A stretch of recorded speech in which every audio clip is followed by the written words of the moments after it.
लिए थे राजस्थान का बुला। देखिए, मैं ये कहना चाहता हूँ कि मुख्यमंत्री जी का जो बयान कल हमारे प्रदर्शन के बाद आया, उसमें बहुत ज़्यादा विरोधाभास है और सरासर झूठ।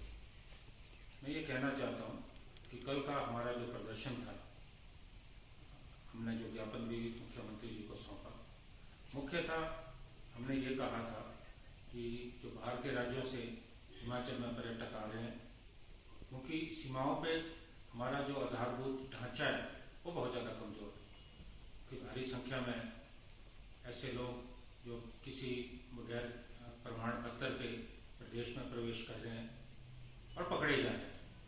कुल्लू में भी पकड़े गए, शिमला के शोघी बॉर्डर में भी पकड़े गए और बहुत सारे ऐसे हमारे पास उदाहरण है, हमारी सूचनाएं कि सैकड़ों की संख्या में हिमाचल प्रदेश में ऐसे लोग प्रवेश कर चुके हैं जिनके पास कोई प्रमाण पत्र नहीं। हमारा ये प्रश्न उठता है कि जब आपके पास आधारभूत ढांचा सीमाओं पे नहीं है तो आपने कैसे इजाजत दी? हम हिमाचल प्रदेश में जो पर्यटन व्यवसाय है उसके विरोधी नहीं। आज सबसे ज्यादा विरोध जो होटल व्यवसायी है वो कर रहे हैं। हमारे जो कारोबारी के संगठन है वो भी पुरजोर विरोध कर रहे हैं। मुख्यमंत्री जी ने बहुत ज्यादा जल्दी की, केंद्र के आदेश को मानने की का उन पे दबाव था। उन्होंने हिमाचल की जो भौगोलिक स्थिति है उसको समझते हुए केंद्र सरकार से रियायत लेने की जरूरत थी, जो उन्होंने नहीं की। हमारी भौगोलिक स्थिति दूसरे प्रदेशों से भिन्न है। मुख्यमंत्री जी को इस बात की समझ होनी चाहिए, लेकिन जो फैसला उन्होंने किया, आज जिस ढंग से हजारों की तादाद में हिमाचल प्रदेश में जो पर्यटक है वो प्रवेश कर रहे हैं, ये चिंता का विषय है। मुख्यमंत्री जी ने एक झूठ और कहा कि कांग्रेस पार्टी ने जो बाहरी राज्यों से जो हिमाचल के लोग हैं उनको प्रदेश में लाने का विरोध किया। बिल्कुल गलत है। आप लोग जानते हैं, हमने भी कई बार बयान दिए, ऑन रिकॉर्ड है। कांग्रेस पार्टी ने सबसे पहले कहा कि हिमाचल प्रदेश के जो लोग बाहर हैं, छात्र हैं, उनको हिमाचल में लाने की व्यवस्था होनी चाहिए। हमारा पूरा इस पे दबाव था। साथ में हमने ये भी कहा कि जो लोग हिमाचल वापस आए उनको प्रॉपर प्रोटोकॉल फॉलो करना चाहिए, उसके बाद उनको लाया जाना चाहिए। लेकिन जिस ढंग से सरकार ने निर्णय लिया, सीधा कॉन्स्टिट्यूशनल क्वारंटीन की जगह घरों में भेजे गए लोग, उससे जो है ये महामारी फैली है। पहले जो नंबर 0 पे आ रहा था आज हजारों पे पहुंच गया। तो इसके लिए मुख्यमंत्री जो है जिम्मेवार है। हमने कभी नहीं कहा कि हमारे जो लोग बाहर फंसे उन्हें नहीं लाना, प्रदेश में नहीं लाया जाना चाहिए। दूसरी बात, मुख्यमंत्री जी कहते हैं कि कांग्रेस पार्टी नहीं चाहती कि प्रदेश में पर्यटन उद्योग जो है वो फिर से पुनर्स्थापित हो। हम चाहते हैं हिमाचल प्रदेश में रोजगार के साधन उपलब्ध होने चाहिए, पर्यटक उद्योग फिर से शुरू होना चाहिए, पर्यटन उद्योग शुरू होना चाहिए। लेकिन आप सरकार की जो जिम्मेवारी है सरकार वहन नहीं कर रही। मेरा तो मुख्यमंत्री जी से निवेदन है कि आप विधानसभा का सत्र बुलाइए, क्योंकि आपके स्वयं के जो विधायक हैं पार्टी के, उन्होंने भी मांग की।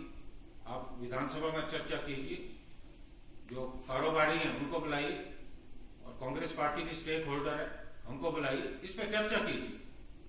लेकिन मुख्यमंत्री चर्चा नहीं कर रहे हैं। जो भी दिल्ली से फरमान आता है, तुगलकी फरमान आता है, उसे बगैर सोचे समझे जो है लागू किया जाता है।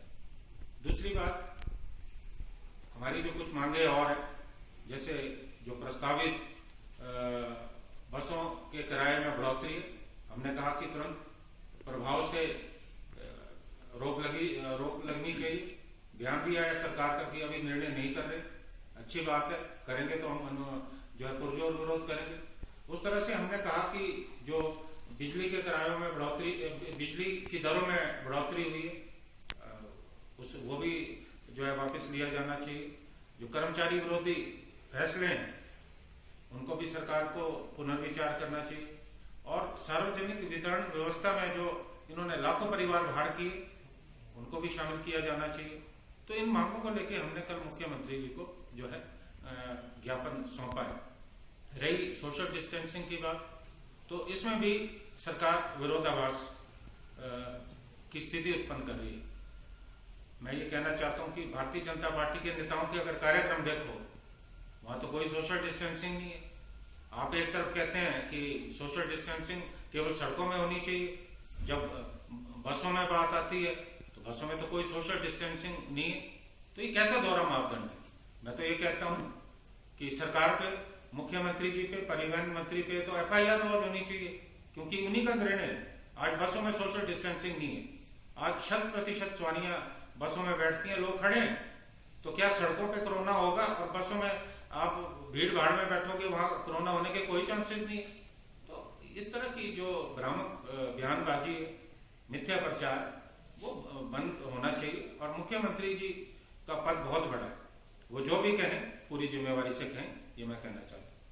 मैं अध्यक्ष बना हूँ, उसमें मुझे भारतीय जनता पार्टी से कोई सर्टिफिकेट लेने की जरूरत नहीं है। मैंने चुनाव लड़ा है या नहीं लड़ा है, लेकिन जो मार्कंडेय जी है वो कितनी पार्टियां बदले हैं। पहले वो कांग्रेस में थे, उसके बाद वो हिमाचल विकास कांग्रेस में गए, उसके बाद भारतीय जनता पार्टी में आए। वो तो पल्ला बदलने में जो है माहिर है, और जिनका विरोध उनके लोग कर रहे हैं, वो पहले एक मंत्री हैं जिनके खिलाफ उनकी जनता खड़ी हुई है। और मैं आपको बताना चाहता हूँ कि जिस ढंग से उनकी स्थिति लाहौल स्पीति में, अगला चुनाव वो बहुत बुरी तरह आने वाला है। इससे ज्यादा मैं उनके बारे में कोई टिप्पणी नहीं करना चाहता। पहले कह चुका हूं कि लंच और डिनर लेना देना कोई बुरी बात नहीं, संगठन में चलता है। पार्टी के लोग आपस में बैठ के विचार विमर्श करते हैं, इसे राजनीति से नहीं जोड़ा जाना चाहिए। जो भारतीय जनता पार्टी में हो रहा है उसके बारे में उनका क्या कहना है? जिस तरह से वहां भारतीय जनता पार्टी के वरिष्ठ नेता एक दूसरे पे आरोप लगा रहे हैं, कांगड़ा का मामला थोड़े दिनों पहले शांत हुआ है, किस तरह से वहां विद्रोह हुआ।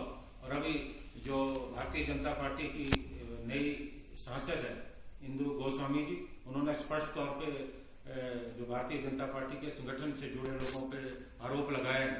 तो मुख्यमंत्री जी पहले अपना घर ठीक करें, उसके बाद कांग्रेस के बारे में सोचें। हम सक्षम हैं, अगर हमारे अंदर कोई बात होगी हम आपस में बैठ के निपटा देंगे, वो अपने घर का निपटारा करें।